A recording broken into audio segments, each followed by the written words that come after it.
di sini akan menjelaskan situasi dan kondisi Jepang pada abad 17 sampai 20. Sebelum masuk Indonesia, atau mungkin lebih tepatnya ketika Jepang pada masa abad 17 sampai 20 awal, pada abad sekitar 17 itu, Jepang menerapkan sebuah kebijakan yang dikenal sebagai kebijakan Sakoku atau dengan istilah politik isolasi dalam kurun waktu 1639 sampai 1854. Kebijakan Sakoku atau politik isolasi waktu itu Jepang sering terjadi perang saudara di mana antara keluarga itu saling yang menduduki posisi shogun atau panglima tertinggi itu adalah Shogun Tokugawa. Meskipun tertutup, tetapi Jepang masih membuka diri dalam hal perdagangan dengan negara Belanda, Cina, dan Korea di kota Nagasaki. Itu untuk menghindari budaya luar yang akan merusak atau mencemarkan budaya Jepang itu sendiri. Di kota Nagasaki, Belanda masih bisa melakukan perdagangan dengan Jepang. Itu membuat banyak pelabuhan Jepang yang tertutup untuk negara-negara asing yang ingin bersandar dalam rangka mencari pembekalan atau sekedar singgah untuk beristirahat. Hal ini bertahan sekitar 200 tahun, bertahan dari tahun 1639 sampai nanti akhirnya berakhir pada tahun 1854. Selanjutnya, zaman restorasi Meiji. Zaman restorasi Meiji diawali ketika kedatangan komandan nasional Shiperi dengan kapal hitamnya. Jepang merupakan negara dalam bentuk pemerintahan kekaisaran, sehingga secara teoritis memegang kekuasaan dan tidak adalah kaisar. Selama shogun berkuasa, tidak jarang terjadi peperangan dan pemberontakan yang berupa memulihkan perang kaisar. Konflik semakin memanas saat Shogunan Tokugawa mulai berkuasa pada tahun 1633. Pasalnya, dinasti ini menjalankan kebijakan baru yang dikenal dengan nama Sakoku, di mana orang Jepang tidak boleh pergi ke luar negeri. Begitu pula sebaliknya. Upaya menutup diri juga dilakukan dengan melanggar peredaran buku berbahasa asing. Alasan utama penerapan kebijakan Sakoku ini, Tokugawa khawatir Jepang akan mendapatkan pengaruh dan dikuasai oleh pihak asing. Kebijakan ini terbukti mematikan ekonomi Jepang. Memasuki abad ke-18, timbulnya pemerasan ekonomi akibat bencana alam dan korupsi. Untuk menyiasati kondisi itu, pemerintah Tokugawa lantas menaikkan pajak kepada petani, yang kemudian menyulut penolakan serta perumuran di berbagai daerah dari pihak asing. Munculnya tekanan dari Jepang kembali membuka diri dan melakukan hubungan perdagangan dengan negara-negara barat. Jepang bahkan bersedia membuka hubungan ketika armada militer Amerika Serikat yang dipimpin oleh Komandan Marshal Perry berlabuh di negara pada tahun 1853. Namun, masuknya kembali bangsa-bangsa asing Jepang membuat Tokugawa kehilangan wibawanya dan dianggap mengingkari janji oleh rakyatnya.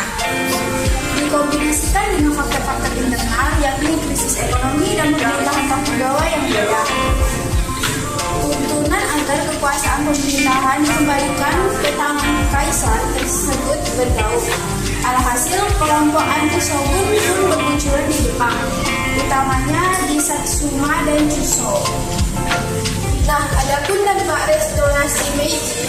Yang pertama, sistem feodalisme dihapuskan dan diganti dengan sistem daerah administrasi atau prefektur. Yang kedua, Jepang berhasil merumuskan undang-undang yang konsepnya menyerupai ide di negara-negara Eropa. Yang ketiga, Jepang yang awalnya negara agraris menjadi negara industri. Yang keempat, Jepang yang awalnya dikenal sebagai negara terbelakang berubah menjadi salah satu negara maju di Asia bahkan dunia.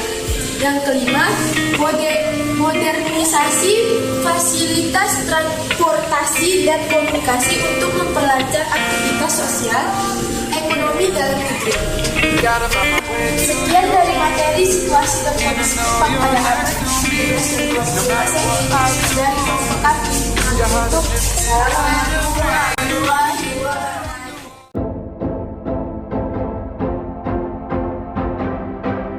Assalamualaikum warahmatullahi wabarakatuh. Kali ini kami akan mempresentasikan hasil diskusi kami, yakni dampak pendudukan Jepang di Indonesia. Latar belakang pendudukan Jepang di Indonesia ialah pada tanggal 1942 tibanya Jepang di Indonesia. Mereka hingga di sini selama 3,5 tahun sampai proklamasi di Indonesia. Pada tanggal 8 Maret, Belanda menyerahkan kekuasaannya atas wilayah Indonesia kepada pemerintah militer Jepang alias Dai Nippon. Memang awalnya memposisikan sebagai saudara tua bagi Indonesia dengan melangsungkan sebagai 3A, yaitu Nippon Cahaya Asia, Nippon Pelindung Asia, dan Nippon Pemimpin Asia. Dampak penduduk Jepang di bidang ekonomi. Dampak positifnya, Jepang mengenal sistem pertanian baru, yaitu line system untuk meningkatkan hasil produksi pertanian dengan cara yang efisien. Dampak negatif, terjadinya krisis ekonomi dan inflasi yang sangat merugikan masyarakat. Kegiatan ekonomi hanya dilakukan untuk kepentingan perang. Seluruh sumber daya alam dan bahan mentah digunakan untuk kegiatan perang Jepang. Jepang menerapkan sistem ekonomi yang sangat ketat. Pemerintah Jepang mengeksploitasi seluruh SDA dan SDM untuk kegiatan perang, mengambil barang-barang dari masyarakat seperti pakaian, makanan, dan pembekalan tanpa adanya ganti rugi. Menerapkan sistem antarki, yakni memenuhi segala kebutuhan daerah sendiri untuk menunjang perang. Dampak penduduk Jepang di bidang sosial budaya. Dampak positif, berkembangnya kinrohoshi atau kerja bakti, tumbuhnya sikap keyakinan atau kesadaran yang tinggi mengenai harga diri, meningkatkan rasa nasionalisme bangsa dan sikap persatuan dalam mengusir segala penjajahan di Indonesia. Dibentuknya strata atau tingkatan kedudukan. Dampak negatif, banyak terjadi kegiatan kriminal seperti pemerkosaan dan perampokan. Pembatasan dan pengawasan pers yang sangat ketat sehingga tidak terdapat pers yang bersifat independen. Terjadinya kegiatan romusa yang mengakibatkan rakyat hidup sengsara dan miskin. Adanya kegiatan dukun yantu yang artinya wanita Indonesia muda saat penjajahan Jepang banyak digunakan sebagai wanita penghibur bagi para tentara atau orang Jepang yang ada di Indonesia. Oke, selanjutnya ada dampak pendudukan Jepang di bidang pendidikan. Yang pertama ada dampak positif. Pada bidang pendidikan di Indonesia diperkenalkan sistem Nippon sentris. Yang kedua, penggunaan bahasa Indonesia dalam pendidikan atau pengajaran. Yang ketiga, diperkenalkannya kegiatan upacara di sekolah. Yang keempat, mendirikan beberapa tingkatan sekolah meliputi sekolah dasar 6 tahun, sekolah menengah pertama 9 tahun, dan sekolah menengah atas atau SLTA. Ya, kedua ada dampak negatif, menurunkan jumlah sekolah, itu yang pertama. Yang kedua, menurunnya jumlah murid karena disebabkan oleh beberapa kebijakan Jepang. Yang ketiga ada menurunnya jumlah guru SD dan guru SMP yang masih aktif. Yang terakhir, angka buta huruf meningkat akibat menurunnya jumlah anak-anak sekolah. Yang selanjutnya, dampak penjajahan Jepang di bidang militer. Dampak positif, yang pertama, dibentuknya organisasi semi militer meliputi Shinendan, Keibodan, Fujinkai, Jibakutai. Yang kedua, dibentuknya organisasi militer terdiri dari Keiho dan Peta. Yang ketiga, dari dibentuknya organisasi tersebut membuat para pemuda mengenal dan mempelajari hal-hal berhubungan dengan militer dan selanjutnya digunakan saat waktunya tiba. Dampak negatif, yang pertama yaitu banyak terjadi pelanggaran HAM yang dilakukan Jepang. Hal ini disebabkan karena hukuman yang sangat keras dilakukan Jepang terhadap siapa saja yang melanggar dan menentang pemerintahan Jepang di Indonesia. Nah, dan itulah dia dampak pendudukan Jepang di Indonesia. Semoga kalian paham apa yang kami terangkan. Mungkin itu aja, lebih dan kurang mohon maaf. Wassalamualaikum warahmatullahi wabarakatuh.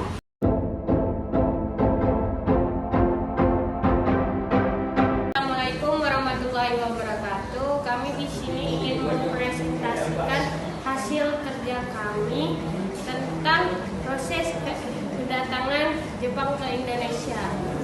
Nama kami Amelia, Ahmad Ajis, Nuzarianti, Redowan, Wan Fazila, Salwa Musa, dan M. Dewi Saputra. Proses kedatangan Jepang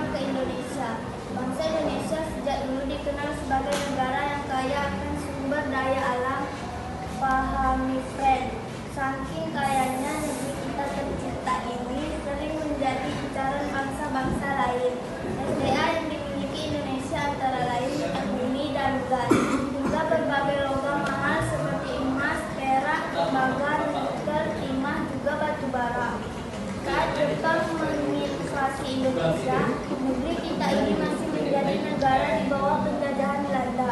Singkat cerita, pada tahun 1940 saat Perang Dunia Kedua berkecamuk, Belanda sedang diduduki Nazi dari Jerman. Karena panik negaranya diduduki Nazi, pemerintah kolonial Hindia Belanda Indonesia mengumumkan status siaga.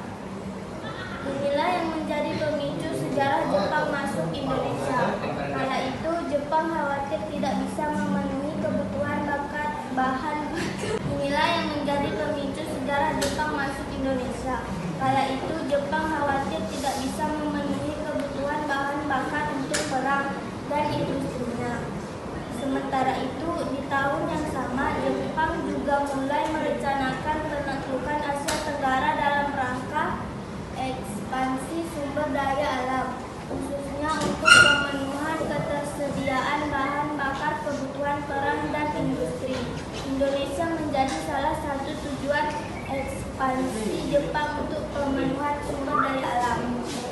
Tujuan utama Jepang menduduki Indonesia adalah untuk menguasai sumber-sumber alam, terutama minyak bumi, guna mendukung potensi perang Jepang serta mendukung industrinya.